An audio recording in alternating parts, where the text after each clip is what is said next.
SBI ఖాతాదారులకు alert. State bank of India ఖాతాదారులకు big alert అయితే వచ్చింది. డిసెంబర్ 1 నుంచి కొత్త రూల్ అయితే తీసుకొచ్చారనమాట. స్టేట్ బ్యాంక్ కస్టమర్లకు సంబంధించి అలర్ట్ అయితే జారీ చేశారు. ఎం క్యాష్ సర్వీస్ ద్వారా డబ్బు పంపడం, క్లెయిమ్ చేసుకునే సేవలను నిలిపివేస్తున్నట్లు ప్రకటించింది.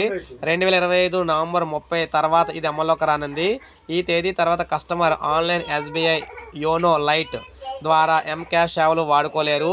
బెనిఫిషియరీని రిజిస్టర్ చేయకుండా డబ్బు పంపడం లేదా ఎం క్యాష్ లింక్ ద్వారా డబ్బు క్లెయిమ్ చేసుకోవడం లాంటివి ఎక్కువైపు అయితే కుదరవన్నమాట. ఇక్కడ ఏంటి ఈ ఎం క్యాష్ అని చూస్తే, ఎం క్యాష్ ఒకప్పుడు ఎస్బీఐ కస్టమర్లకు చాలా సౌకర్యవంతంగా ఉండేది. ఇంటర్నెట్ బ్యాంకింగ్ వాడుతున్న కస్టమర్లు ఎవరికైనా డబ్బు పంపాలనుకుంటే వారు ముందుగా బెనిఫిషియరీగా రిజిస్టర్ చేసుకోవాల్సిన అవసరం ఉండేది కాదు.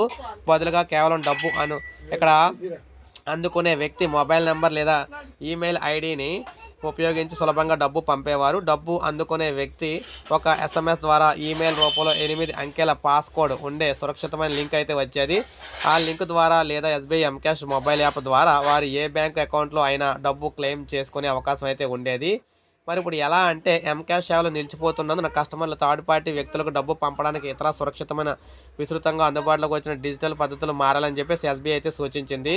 అందుకోసం యూపీఐ, అక్కడ ఐఎంపిఎస్, నెఫ్ట్, ఆర్టీజీఎస్ వంటి ప్రత్యామ్నాయ మార్గాలు అందుబాటులో ఉన్నాయి. ముఖ్యంగా ఎస్బీఐ కస్టమర్లు తమ భీమ్ ఎస్బీఐ పే యూపీఐ యాప్ను ఉపయోగించి సులభంగా డబ్బు పంపవచ్చు అని చెప్పేసి చెప్తున్నారు. Bhim UPI SBI pay app పై చూసుకుంటే యూపీఐ ద్వారా డబ్బు పంపే విధానం చాలా సులభం. మొదట భీమ్ ఎస్బీఐ పే యాప్లోకి లాగిన్ అవ్వాలి. తర్వాత మనకి పే అనే ఆప్షన్ ఎంచుకోవాలి. విపిఏ, ఇక్కడ మనకి వర్చువల్ పేమెంట్ అడ్రస్ లేదా అకౌంట్ నెంబర్, ఇంకా లేదా ఐఎఫ్ఎస్ కోడ్ లేదా క్యూఆర్ కోడ్ వంటి ఏదైనా ఒక పద్ధతిని సెలెక్ట్ చేసుకోవాలి. అవసరమైన వివరాలు ఎంటర్ చేయాలి.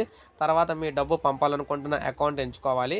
యూపీఐ పిన్ ఎంటర్ చేస్తే ట్రాన్సాక్షన్ పూర్తవుతుంది. ఎంక్యాష్ ఆగిపోయినా కస్టమర్లు ఎలాంటి ఇబ్బంది లేకుండా డిజిటల్ చెల్లింపులు అయితే కొనసాగించవచ్చు అని చెప్తున్నారు. సో ఈ విధంగా డిసెంబర్ 1 నుంచి మార్పులు అయితే వస్తున్నాయి అనమాట ఎస్బీఐ కస్టమర్లకు. సో ఇదే అప్డేట్. ఒక లైక్ చేయండి, సబ్స్క్రైబ్ చేసుకోండి, మన ఛానల్ సబ్స్క్రైబ్ చేసుకోండి.